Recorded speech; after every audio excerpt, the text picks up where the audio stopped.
Every day means every day. My name is Brandon Burns, and in this video, I'm going to be walking you through how to connect with high leverage individuals. In other words, how do you properly meet important people? How do you handle yourself in networking situations when the person that you're talking to could accelerate your learning curve in life, in business by 10, 15, 20 years because they have the access, the network, the experience that you also seek to have? Listen, I'm making this video because quite frankly, I've been blessed. I've been in a situation where I've been able to meet billionaires. I've been able to meet pretty much everybody at the top of the food chain in the speaking and personal development industry. Your Eric Thomases, who I still work very closely with to this day, John Maxwell's, people of that stature.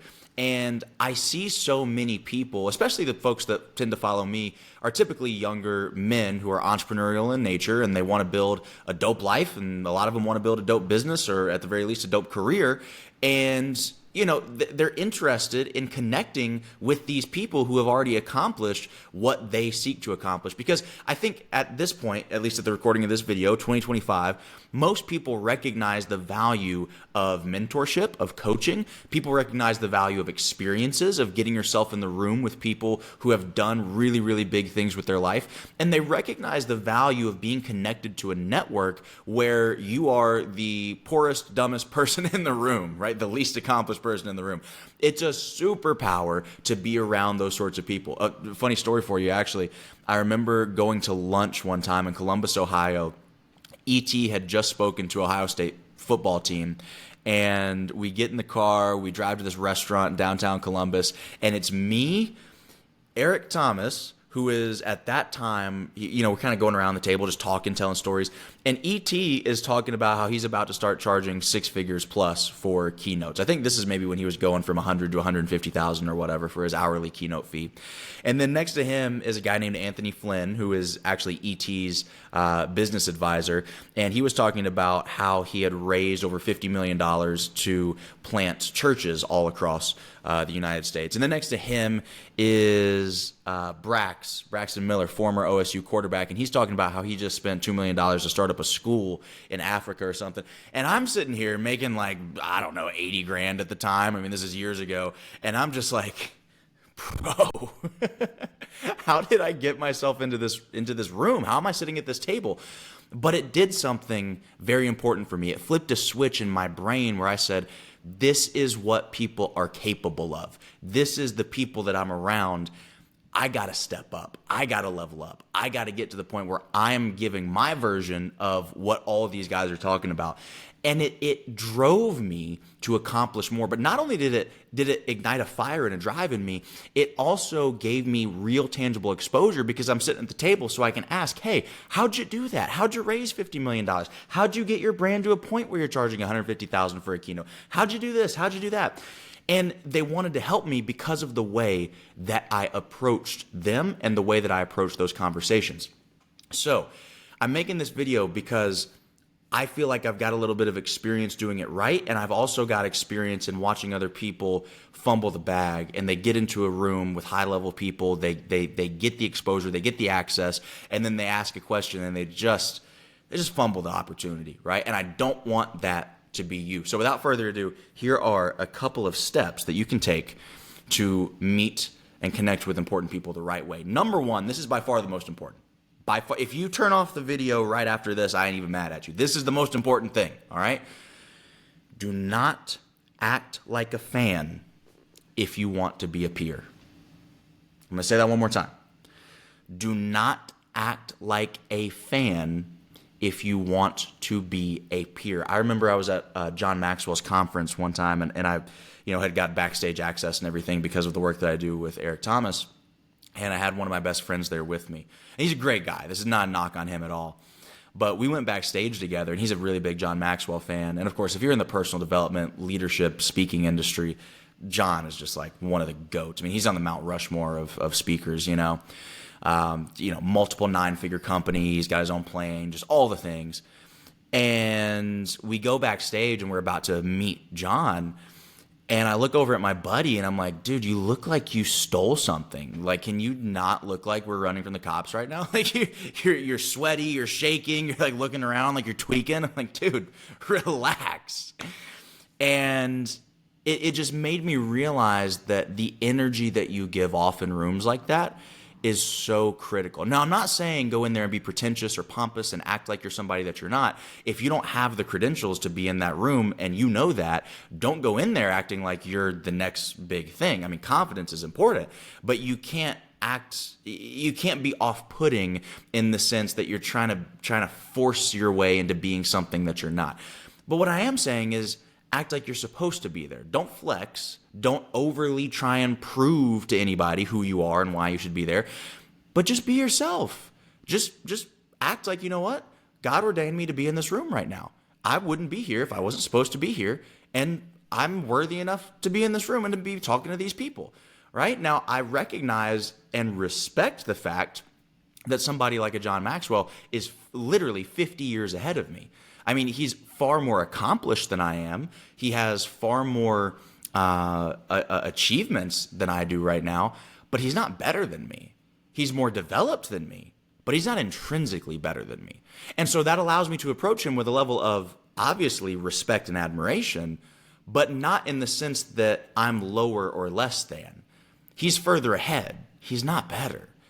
And so you've got to get that mentality into your mind. If you start meeting these important people and you're like, hey, man, let me get a picture with you. Man, can you sign this? Man, I got to ask you a question. How'd you do? You are reaffirming to your inner spirit as well as to those people that you see yourself as less than them, that you see yourself as a fan, not as a peer. Do not act like a fan if one day you want to be a peer. I have not asked for pictures with anybody. As a matter of fact, I've never asked to take a picture with Eric Thomas. We've been working together for 5 years now. I've never asked to take a picture with him. But what I do have on my sizzle reel for my keynote speaking that I do is him on stage in front of a crowd saying, I'm passing the baton to Brandon. He's the next one. That came up organically. That is worth 10,000 pictures of me going up to E and say, hey, man, let me get a picture with you. Because anybody can do that. That genuine endorsement came from me never once in 5 years saying, hey, E, can I get a picture of us together because it boosts my credibility on Instagram? All the famous people that I know, the reason that they rock with me and that they're comfortable with me and the reason that they trust me and the reason that we have a genuine relationship, not just a surface level business thing, is because they know that I'm not in it for what I can get from them on a surface level. That's not what it's about. And I was willing to play the long-term game and take that approach. If you start taking pictures with everybody that you meet, they're going to know this is a short-term minded person.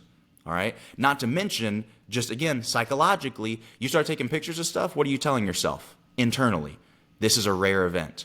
I don't know when this is going to happen again. Somebody told me one time, you haven't made it until you can get on a private jet and not take a picture of it and post it on Instagram.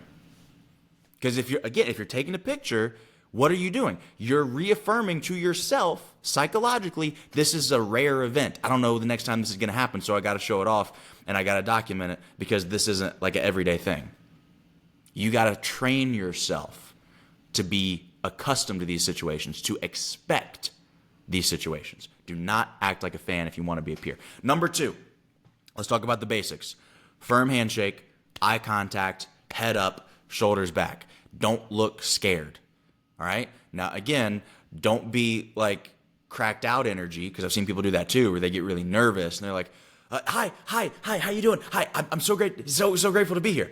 Just firm handshake. Very honored to meet you.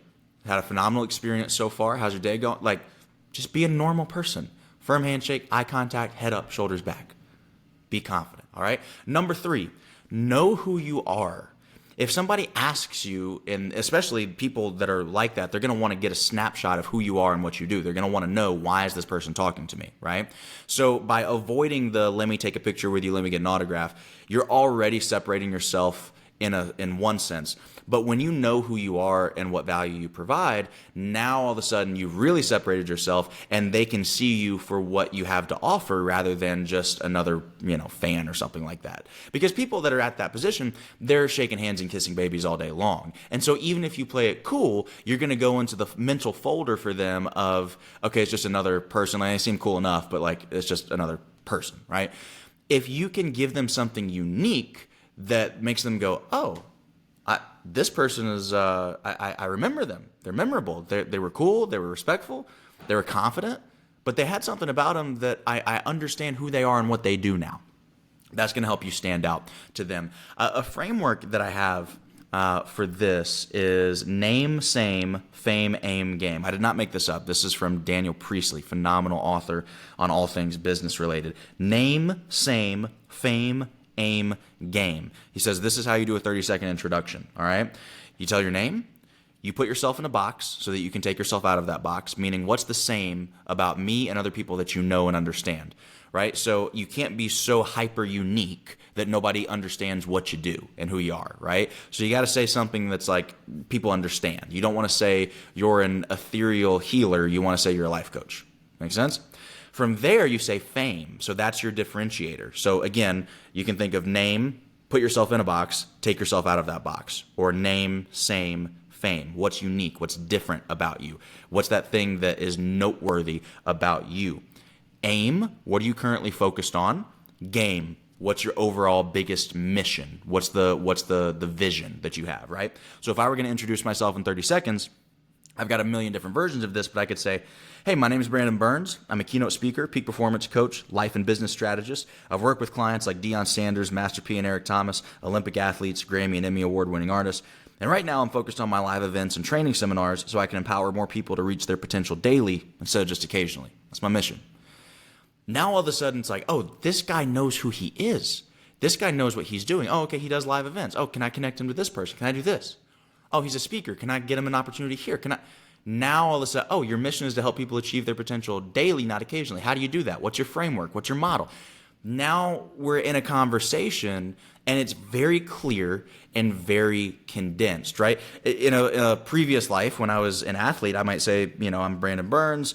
I'm a athlete. I've done the world's first sitting backflip, and right now I'm focused on coaching and winning national championships for the University of Michigan or whatever, or creating coaching frameworks so that I can better coach in other aspects of life, not just sports. Whatever that is for you, right? But again, you've got to be able to concisely and succinctly communicate your value so that you can become memorable in their minds. Last but not least, this is a bonus. Okay, this is a bonus. So far we've covered don't act like a fan if you want to be a peer. Do the basics, eye contact, strong handshake, head up, shoulders back. And then number 3, know who you are and what you provide. Name, same, fame, aim, game. The last one, the fourth one, the bonus round here is know a thing or two about a thing or two, about who you're talking to, right? Do your research if you can. When I met ET for the first time in January of 2019, I did my research. I knew where he went to school. I knew what his degrees were in. I knew what he was passionate about. I knew the projects he was currently working on so that I could ask him about those, right? When I met, actually at that same conference with John Maxwell, I met Chris Robinson, who is Maxwell's COO. He pretty much manages the entire Maxwell organization. And when I sat down with him to talk, I wanted to make sure that it wasn't a random just curiosity questions that were coming up from God knows where. I had a plan. I said, hey, you guys do so many different things. You do leadership coaching, you do speaking, you do speaker training, you do corporate consulting. How do you know what opportunities to say yes and no to? Right? Very targeted question specifically for him because I knew he was the decision maker on behalf of one of the biggest leadership trainers in the world, right? And so he gave me this phenomenal system that blew my mind, and it was such a valuable answer because it was a valuable question. You can't have those sorts of interactions unless you go in prepared, knowing what to ask and who you are talking to, what their role is, what they're into, what they're interested in, so on and so forth. So again, I've got so many ideas about this topic. I think it's so interesting and it's really important because, again, getting the right mentor, getting in the right rooms, getting the right experiences with the right people can shortcut your learning curve by 10, 15, 20, 30 years if you do it right. These 4 steps are the fundamental basis of how you can connect with important people and not fumble the bag when you do it. I'm going to do another video soon about how to actually get in the room and get in touch with these people. But once you get in the room, this right here is how you do it. I hope you enjoyed this video. Send this to somebody who needs it and get value from it. Don't forget to comment, like, subscribe, share, all the YouTubey things. My name is Brandon Burns. Go check out everydaymeanseveryday.com, and I will see you on the next episode. Till next time, don't forget, every day means every day.